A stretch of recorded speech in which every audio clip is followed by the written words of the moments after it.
In a previous video, we talked about an abstract illustration of the sample space and its events,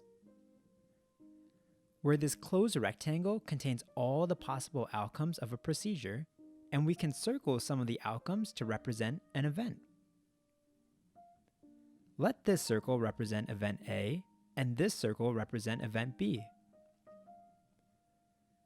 Then getting an outcome from either of these two events is called the union, and it's represented by this shaded area. The outcome they share, called the intersection, is represented by this shaded area. If this is event B, then everything that is not in B is this space. We call this the complement of B, and is denoted with a bar or a squiggly line above it. If this is event A, then everything that is not in A is called the complement of A, and is represented by this shaded region. Following this logic, what do you think the complement of their union is? Everything that is not in either circle. Similarly, what is the complement of their intersection? It would be this space. So now that we have a good understanding of the complement, let's look at a couple of examples. If my procedure is to roll a die, then let rolling an even number be event A, and event B be rolling a number greater than 3. Then where would rolling a 4 lie in this picture? It would be in their intersection, since 4 is an even number and it's greater than 3.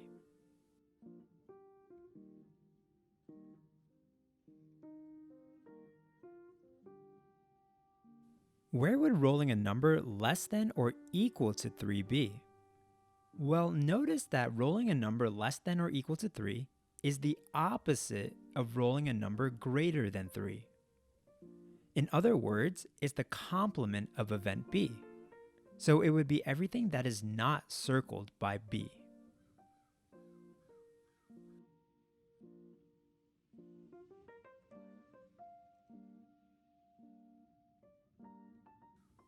Where would rolling an odd number be in this picture?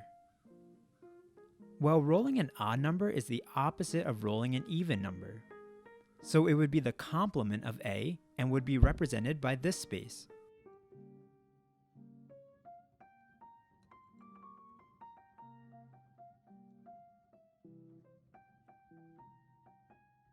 Let's now see how the probabilities of complements can be found.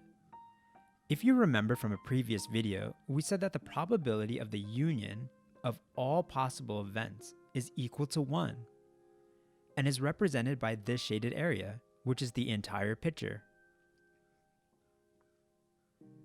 Let's say that the probability of A is equal to 0.67.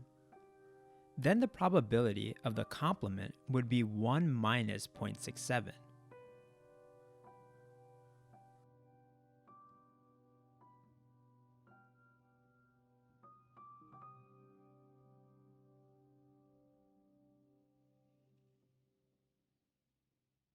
If the probability of A and B is 0.11, then the probability of the complement would be 1 minus 0.11. What is the probability of rolling at least a 2 on a fair die? If we do this the traditional way, we would have to find the probability of the union of rolling a 2 or a 3 or a 4 or a 5 or a 6. This requires a lot of work. Instead, let's take a shortcut by taking the complement. The complement of rolling at least of 2, meaning the opposite of rolling at least a 2, is rolling a 1.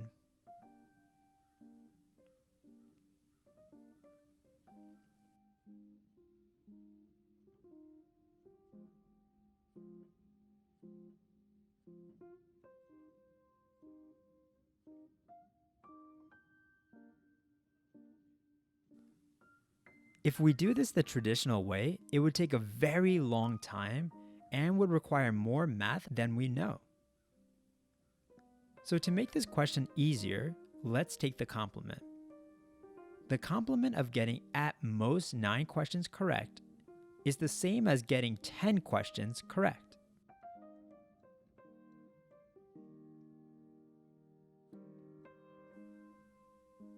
Now this is much easier to calculate. There are 10 successive procedures, so we have to use the multiplication rule. The probability of getting a question correct for each procedure is 1/5.